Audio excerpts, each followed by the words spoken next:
Hello, I'd like to thank everybody right off the bat here that's been watching, liking, and watching my and sharing my videos. Especially like to thank those that have subscribed. Today, I'd like to talk a little bit about how I lay out my plans for a cigar box guitar, and I'll jump right in here. I got this Padron box that I've started some work on. First thing I usually do is I do my notching for my neck, and in an upcoming video I will show you the techniques I've developed in order to get these how I like them, get them to fit real nice on the neck. And like I said, that'll be an upcoming video. Today I want to show you how I just kind of lay things out.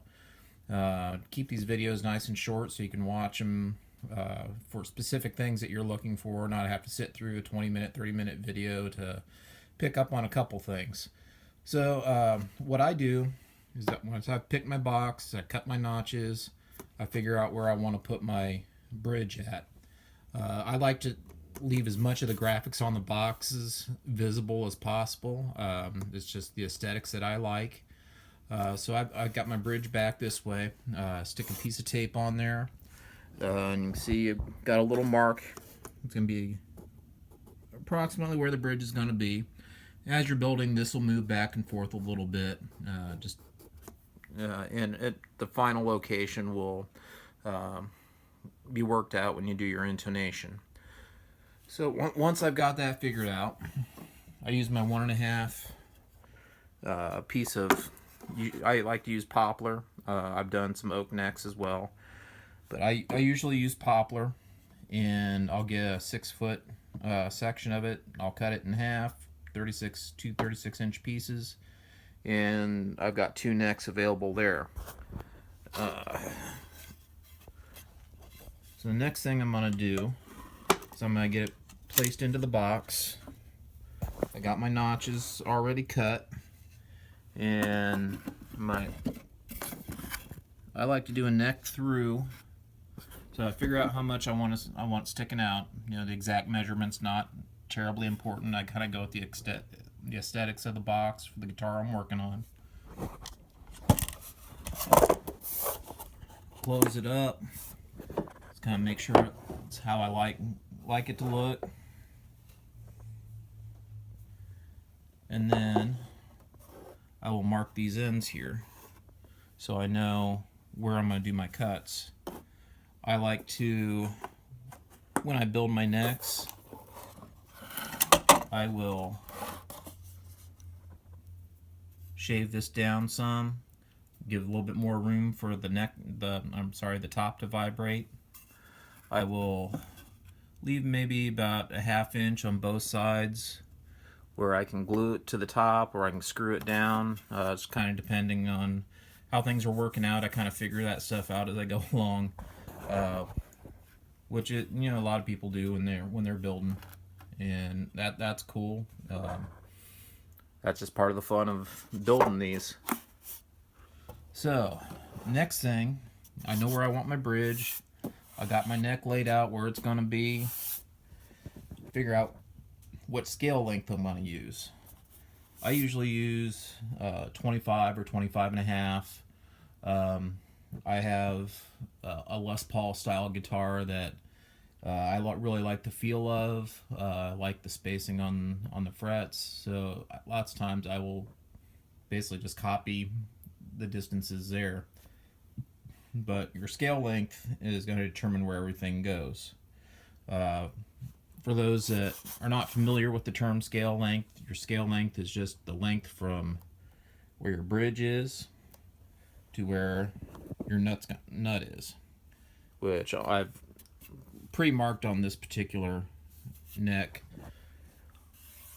And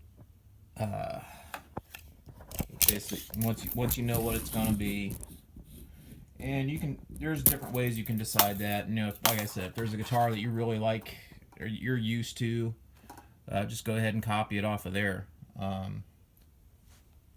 Actually, this one's coming out a little weird, so I think I got it placed wrong, but